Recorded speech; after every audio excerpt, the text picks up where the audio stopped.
আমাকে কেউ বাঁচান, আমাকে মেরে ফেললো, আমাকে কেউ বাঁচান। বুলবুল ভাই, আমি আপনার বড় ভাইয়ের মতো দেখতাম, আপনি আমাকে প্রলোভন দেখিয়ে মেরে ফেললেন। আপনার থেকে আমি কখনো 8,50,000 টাকা নিইনি বুলবুল ভাই, 70,000 টাকা নিয়েছিলাম অনেক আগে। আপনি বলছিলেন বিপদে পড়লে নিও, একটা চাকরির কথা চলেছে। আমি সেই 70,000 টাকা নিয়ে আপনাকে সুদ 1020 টাকা দিন ধরে আপনাকে 1,40,000 টাকা দিছি। আপনি ফাঁকা চেক আর স্ট্যাম্প নিয়ে আপনি আমার সাথে এত কিছু করলেন।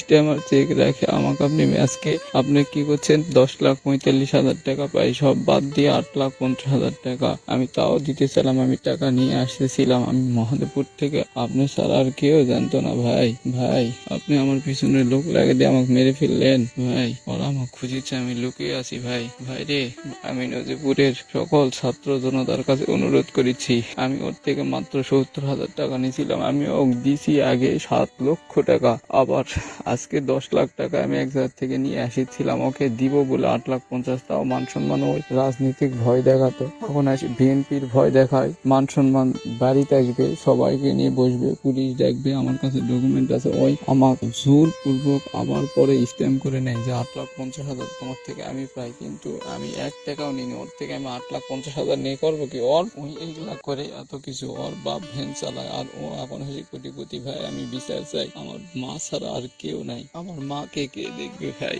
আমি এখন লুকে আছি, আমার মাকে কে দেখবে ভাই? আমার মাকে দেখার মতো কেউ নাই। আমার অনুরোধ, আমার বন্ধু বান্ধব, প্রতিবেশী, দোকানদার, কলেজের সকল ছাত্র ছাত্রী ভাইদের কাছে অনুরোধ, আজকে 10 লাখ টাকা আমি নিয়ে যাচ্ছিলাম। আমার সেনজির থেকে নামার পরে আমাকে ওই যেভাবে দাঁড়ায়, আমি ওখান থেকে কে যেন ওরা আসে আমাকে দূর থেকে, আমি দৌড় দিয়ে কিন্তু পাই নাই, আমি লুকে আছি। কিন্তু ওরা আমাকে খুঁজতেছে, আমার টাকার ব্যাগ ছিল।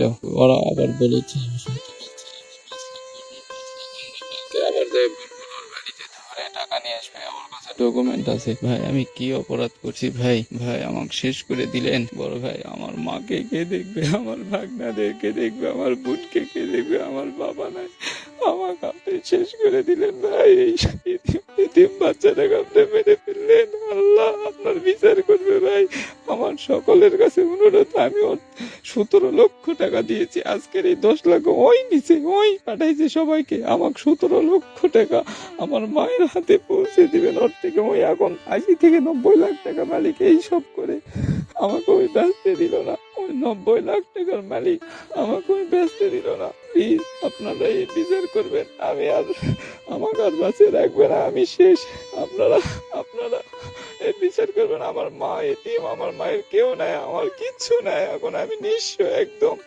ওই আমার থেকে কোনো টাকা পায় না, ওর সম্মান রক্ষার্থে আমি ওকে টাকা দিতে চাইছি যে আমাকে 70,000 টাকার থেকে ওই 3-4 মাসে আজকে আসে করছে আমি তোমার থেকে 10 লাখ টাকা পাবো। তারপর কি কয়েকগুলো করছে আমি ছাড়ে দিচ্ছি, 8,50,000 টাকা, 1,000 টাকা আমার থেকে স্ট্যাম্প করে নিছে, আমি ওটাও দিতে চাইছি। 14 তারিখ দেওয়ার কথা, আমার একটা চাকরির কথা চলেছিল, আমি ওখানে গেছিলাম, ওই ফোনের উপর ফোন দিয়ে দিয়ে আমি বলতে চাইনি, আমি খালি বলেছি যাচ্ছি। পরে ওই আমার থেকে সব শুনে ওই আমার পিছনে লোক লাগে দিয়ে আমাকে শেষ করে দিল। আপনারা এর বিচার করবেন, আপনারা এর বিচার করবেন। আমি আর বাঁচতে, আমাকে মেরে ফেলে দিচ্ছে। বুলবুলের শাস্তি চাই। ওই আমাকে শেষ করে দিল, ওই আমাকে শেষ করে দিল।